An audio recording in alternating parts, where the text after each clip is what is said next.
Hello students, आज हम करेंगे क्लास 12 का हमारा जो चैप्टर चल रहा है 6 पार्टनरशिप डिसोल्यूशन।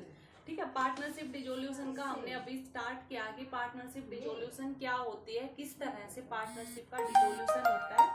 ठीक है, अभी हमारा आज का नेक्स्ट पॉइंट है कि accounting treatment on dissolution of firm. Firm के डिसोल्यूशन के टाइम पे जो जो अकाउंट्स हमें बनाने पड़ेंगे वो।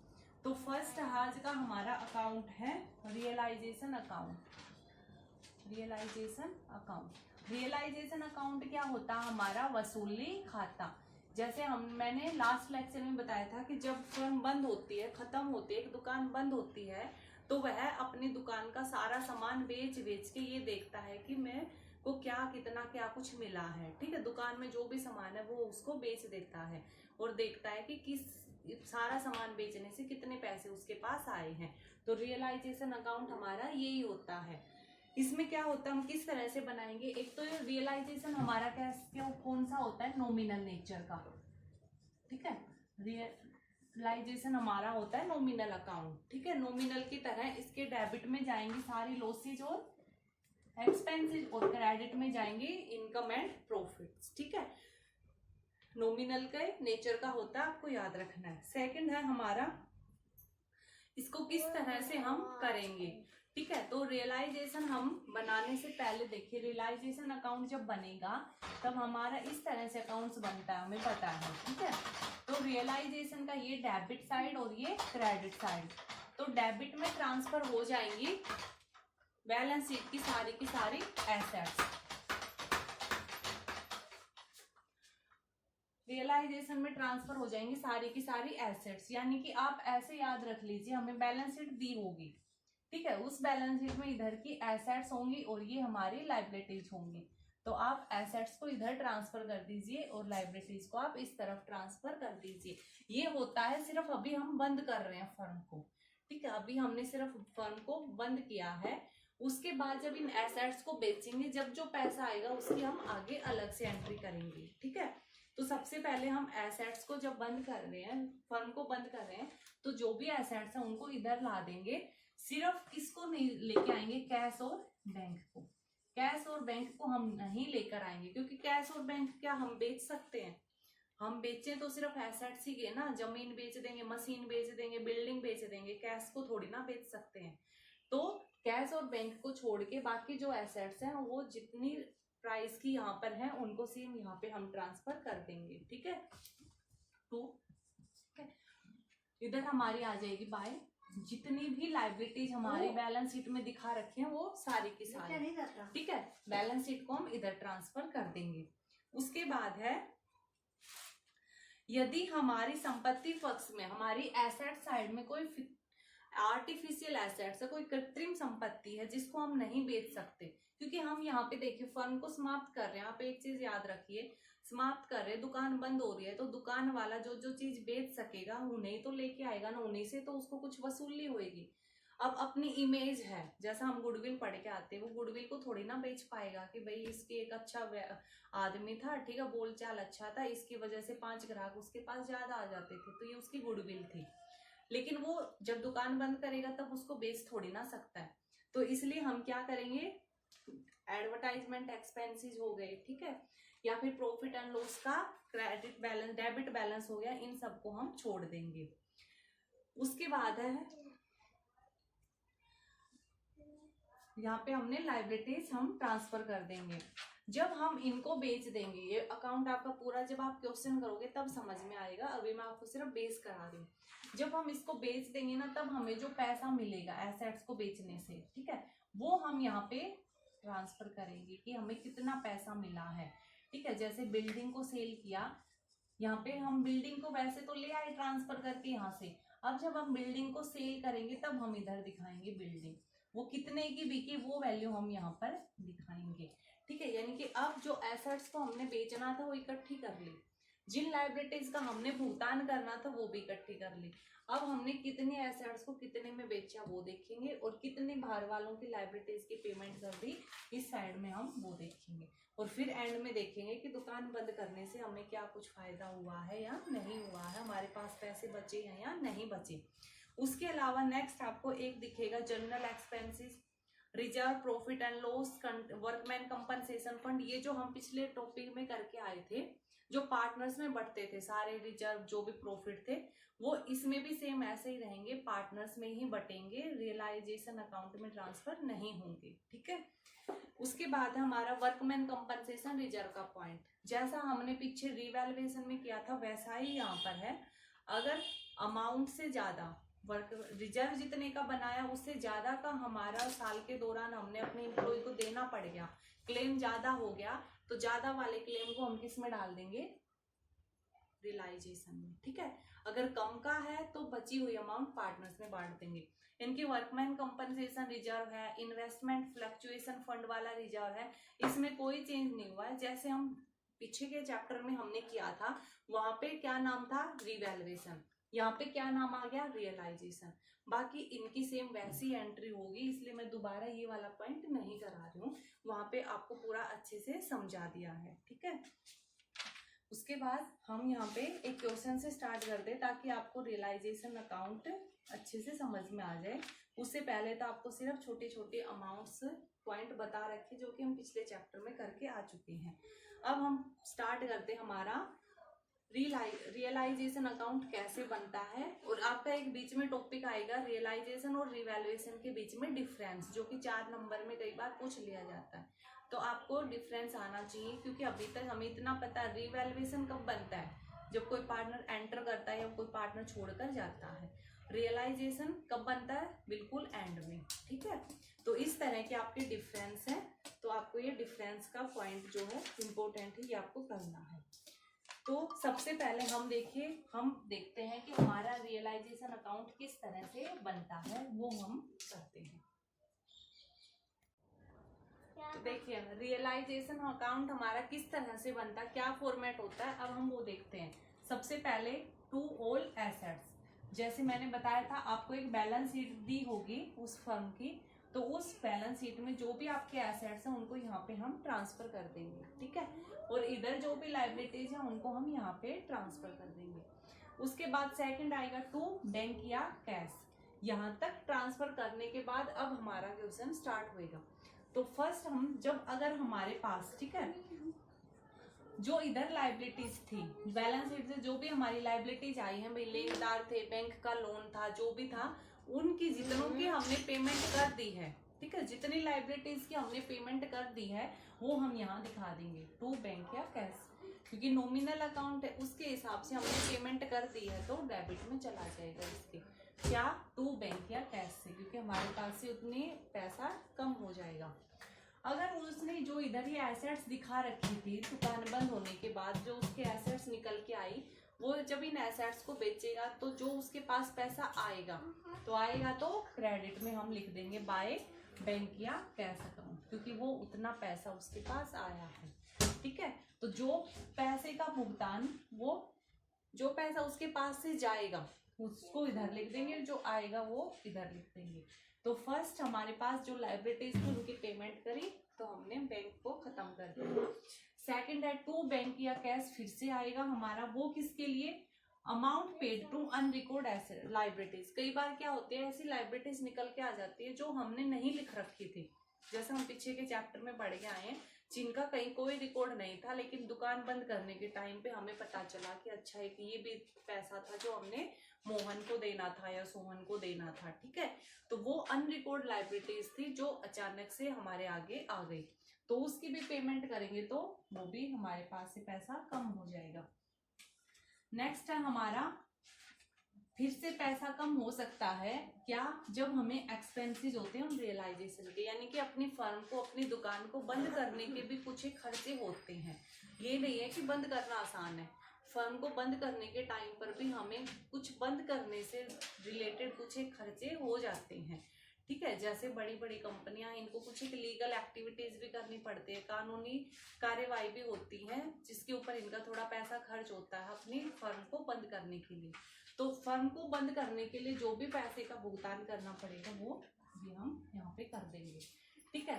नेक्स्ट है हमारा क्या, टू पार्टनर्स कैपिटल। यहाँ पे क्या आएगा कि जब जो है कोई हमारी ऐसी लायबिलिटीज थी इस साइड जो उस फर्म ने भुगतान नहीं करी, ठीक है, वो किसने भुगतान कर दी, पार्टनर्स ने, या वो लाइबिलिटीज पार्टनर्स ने ले ली कि ठीक है आपका इतने का बैंक लोन है, ये फर्म आप मतलब फर्म नहीं पे कर रही, जैसे उसमें कोई एक पार्टनर्स था एक्स, एक्स कहता है कि ये लोन तो मैं चुका दूंगा, ठीक है। तो जो लोन, जो भी लाइबिलिटीज कोई पार्टनर्स अपने ऊपर सहन करता है, कहता है कि ये मैं पे कर दूंगा, तो हम उसको टू पार्टनर्स कैपिटल के नाम से उसके अकाउंट में डाल देंगे, क्योंकि एंड में जाके तो उसका हिसाब किताब फर्म को कंप्लीट करना है ना, पार्टनर्स का भी तो हिसाब किताब फर्म को देखना है, ठीक है। तो टू पार्टनर्स कैपिटल में हम डाल देंगे वो सारी लायबिलिटी जो किसी पार्टनर्स ने ली है, या वो कोई खर्चा जो पार्टनर्स ने सहन किया है, ठीक है। उसके बाद है ये हमारा इधर का कंप्लीट। उसके बाद जैसे यहाँ पे हमारे डेबिट साइड में आए हैं वो सारे पेमेंट्स जो एक फर्म ने करी है या फर्म की तरफ से किसी पार्टनर्स ने करी है, ठीक है। इधर आ जाएगा, देखिए सबसे पहले लायबिलिटीज ट्रांसफर हो गई, सेकंड नंबर पे प्रोविजन ट्रांसफर हो जाएंगे जो किसी एसेट्स पर बने हैं, ठीक है। जैसे हमारे होते हैं ना provision for doubtful debts, provision for discount on debtors, provision for depreciation, तो जितने भी प्रोविजन हमारे एसेट्स के ऊपर बनते हैं वो सारे भी हम इधर ट्रांसफर कर देंगे, ठीक है। नेक्स्ट है हमारा बैंक या कैश।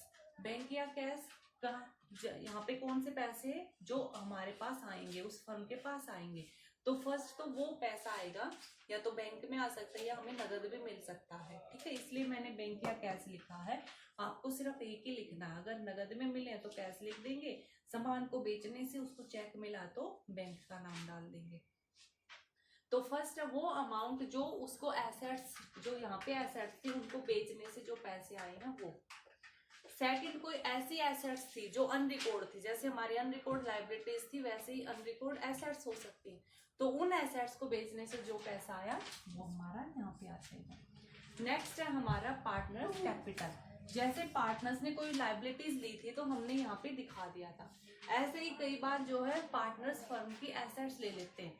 जैसे कोई दुकान, कोई पार्टनर्स कहता है ना कि चलो 4 पार्टनर्स ने मिलकर एक दुकान कर रखी थी, एंड में जब वो दुकान बंद होती है तो एक कोई भी एक पार्टनर्स कह सकता है कि ठीक है हमें दुकान बाहर वाले को बेचेंगे, इसके बजाय ये दुकान मैं ही ले लेता हूँ, ये मशीन मैं ले लेता हूँ।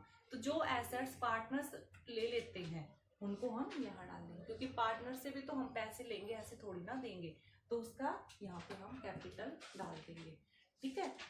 उसके बाद दोनों का डिफरेंस देखेंगे। अगर क्रेडिट साइड ज्यादा है तो इसका मतलब हमें प्रॉफिट हुआ, क्योंकि इधर तो सारे वो चीजें थी जो पैसा फर्म के पास आने वाला था।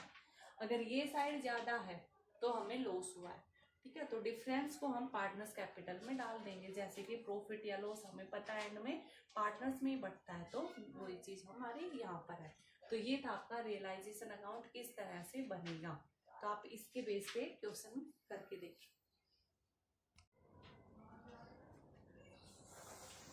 तो देखिए हम एक क्वेश्चन करके देखते हैं जो अभी समझाए, एक क्वेश्चन बताते हैं आपको, फिर एक दो आप खुद निकाल के देखना।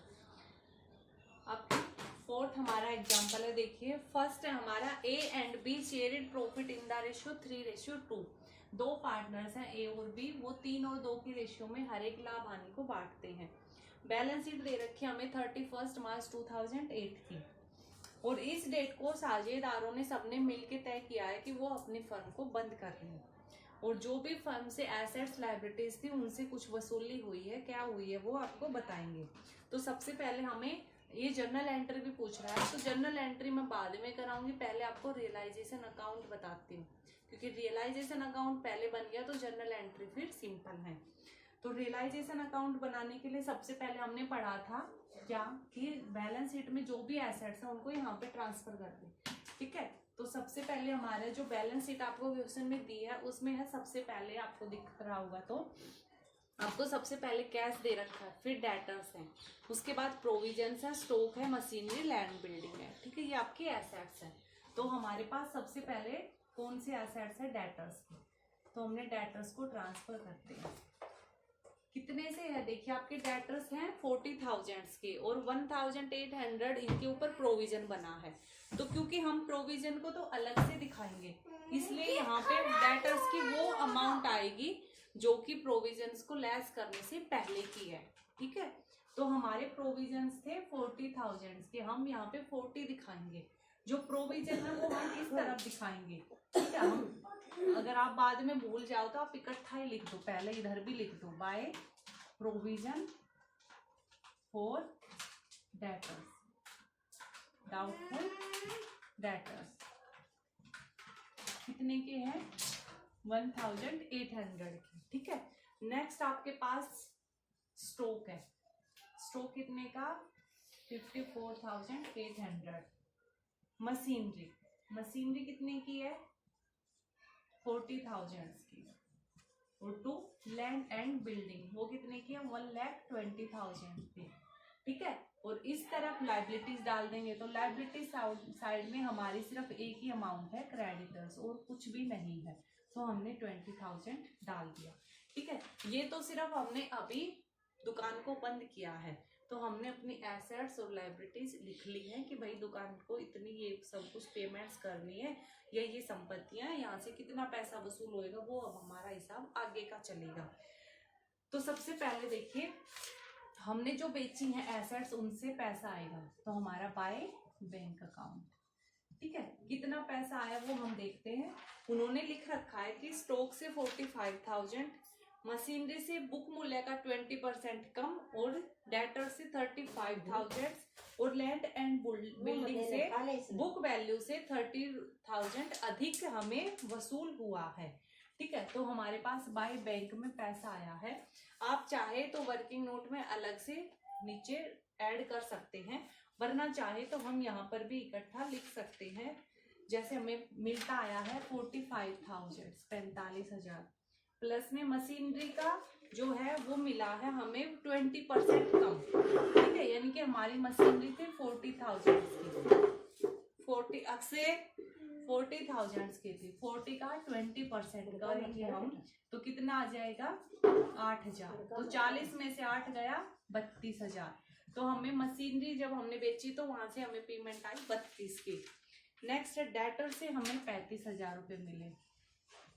उसके बाद हमारा लैंड एंड बिल्डिंग से जो बुक वैल्यू थी उससे 30,000 रुपये अधिक मिले, हमारी जमीन बढ़कर बिक गई, ठीक है। 1,20 की थी और वो बिकी कितने में 1,50,000 में।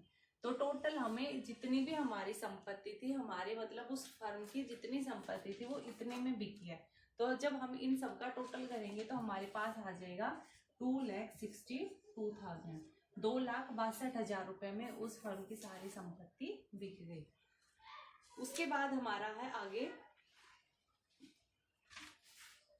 अब हमने देनदारों का पेमेंट भी करना है, तो जो क्रेडिटर से वो 5% कम राशि लेने को सहमत हो गए, ठीक है। जो हमारे लेनदार थे वहां से भी हमें थोड़ी बचत हुई है, तो हमने टू बैंक कितनी पेमेंट करी है लेनदारों को, सबसे पहले क्रेडिटर्स को पेमेंट करती, तो क्रेडिटर्स को हमारी पेमेंट जानी थी 20,000 की।